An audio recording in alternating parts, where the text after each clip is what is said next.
Hi, welcome to master one kitchen. ఈరోజు recipe ఆనపకాయ పచ్చడి. ఆనపకాయతో పచ్చడి చాలా టేస్టీగా అద్భుతంగా ఉందండి. మీరైతే మిస్ చేయకుండా తప్పకుండా ట్రై చేసేయండి. ఈ ఆనపకాయ పచ్చడి ముదిరిపోయిందైనా పర్వాలేదు, లేతదైనా పర్వాలేదు, ఎలా అయినా చేసుకోవచ్చు. రైస్లోకైనా బాగుంటుంది, టిఫిన్స్లోకైనా బాగుంటుంది, ఇడ్లీలోకైనా ఓకే, దోశల్లోకైనా ఓకే. Let's start.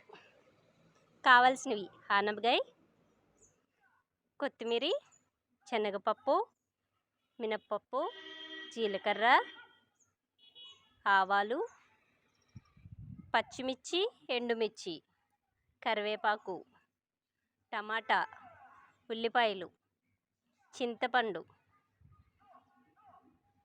ధనియాలు, వెల్లుల్లి, అల్లం. ఇప్పుడైతే గిన్నె పెట్టి దానిపైన ఒక 2-3 స్పూన్స్ ఆయిల్ వేయండి. ఇది ఒక 3-4 డేస్ వరకు నిల్వ ఉంటుందండి పచ్చడి. ఫస్ట్ వెల్లుల్లిపాయలు వేస్తున్నాను, నెక్స్ట్ కరివేపాకు, తర్వాత శనగపప్పు వేస్తాను,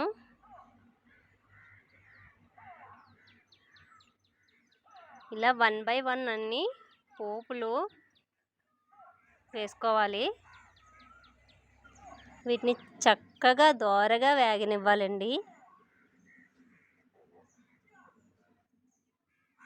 మినప్పప్పు, ఆవాలు అన్నీ కూడా ఒక్కదాని తర్వాత ఒకటి వేసుకుంటూ చక్కగా దోరగా వేగనివ్వాలి.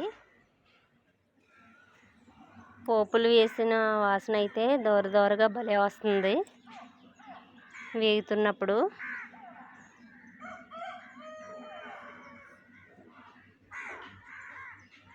అస్సలు మిస్ చేయకండి పచ్చడి తయారు చేయడంలో. మీకు చేయాలనిపిస్తే వెంటనే చేసేయండి. మా ఇంటి దగ్గర అలా పక్షులు అరుస్తూనే ఉంటాయి, మీకు వినిపిస్తుందో లేదో. కోకిల కూ అంటుంది. పప్పుచారుతో అయితే ఈ ఆనపకాయ పచ్చడి కాంబినేషన్ చాలా బాగుందండి. మీరు ఒకసారి తప్పకుండా ట్రై చేయండి.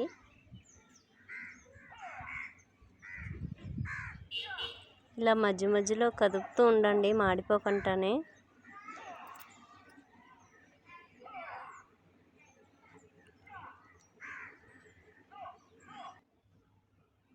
ఇప్పుడు పోపులన్నీ వేగిన తర్వాత కాస్త కొత్తిమీర, ఇప్పుడు టమాటా, ఉల్లిపాయ కూడా వేసేస్తాను.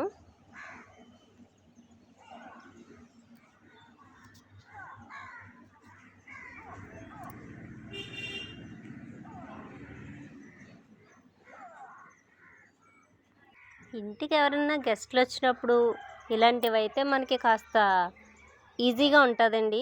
ఒక కర్రీతో పాటు ఇలాంటి పికిల్స్ చేసామనుకో కొంచెం స్పెషల్ టేస్ట్ ఉంటుంది, అండ్ మీకు పని కూడా కలిసి వస్తుంది, కర్రీ కూడా కలిసి వస్తుంది.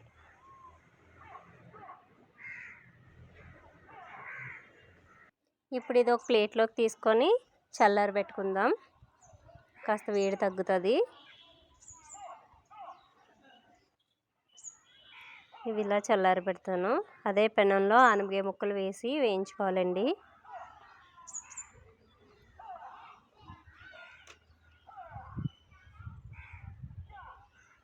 ఈ ఆనపకాయ ముక్కలన్నిటినీ ఇందులో వేసేసి మూత పెట్టేసి ఒక 10 minutes అలా ఆపితే ఇలా దగ్గరికి అయిపోతాయి. తర్వాత మనం మిక్సీ పట్టుకుందాం. ఈ మిక్సీ వేసినప్పుడు చిన్న బెల్లం ముక్క అండ్ సాల్ట్ కూడా వేసుకోవాలి. మనం ముందు ఎక్కడ సాల్ట్ వేయలేదు కదా, సో మిక్సీ వేసుకున్నప్పుడు బెల్లం, సాల్టు వేసుకోవాలి. చింతపండు కూడా వేయడం చూపించాను కదా, చింతపండు కూడా ఇప్పుడే వేయాలండి. ఇప్పుడు ఈ మిక్సీ వేసి ఈ పచ్చడిని మళ్ళీ ఒకసారి మనకి నిలవ ఉండాలి రైస్లోకి అనుకున్నప్పుడు పోపు వేసుకోవాలి కంపల్సరీ. కరివేపాకు, కొత్తిమీర, జీలకర్ర, ఉల్లిపాయ, ఏముంటే వాటితో మనం చక్కగా పోపు వేసుకున్నామంటే బాగుంటుందండి. యాక్చువల్గా చట్నీకి అయితే పోపు అవసరం లేదు, పోపు వేసుకుంటే టేస్టే వేరే లెవెల్లో ఉంటుంది. పర్వాలేదు అనుకున్న వాళ్ళు అలా కూడా తినేయచ్చు, ఇలా కూడా చేసుకోవచ్చు. అస్సలు మిస్ చేయకుండా మీరు ఇది టేస్ట్ చేసి ఎలా ఉందో నాకు చెప్పడం మర్చిపోకండి. ట్రై చేసిన తర్వాత ప్లీజ్ లైక్ చేయండి, షేర్ చేయండి, సబ్స్క్రైబ్ చేయండి. ఇప్పటి వరకు లైక్ చేయలేని వాళ్ళు ఎవరైనా ఉంటే మర్చిపోకుండా లైక్ చేసి వెళ్ళండి. అంతేనండి, ఆనపకాయ పచ్చడి అయితే రెడీ అయిపోయింది. మీరు నిజంగా టేస్ట్ చేస్తే మర్చిపోరు. బాయ్.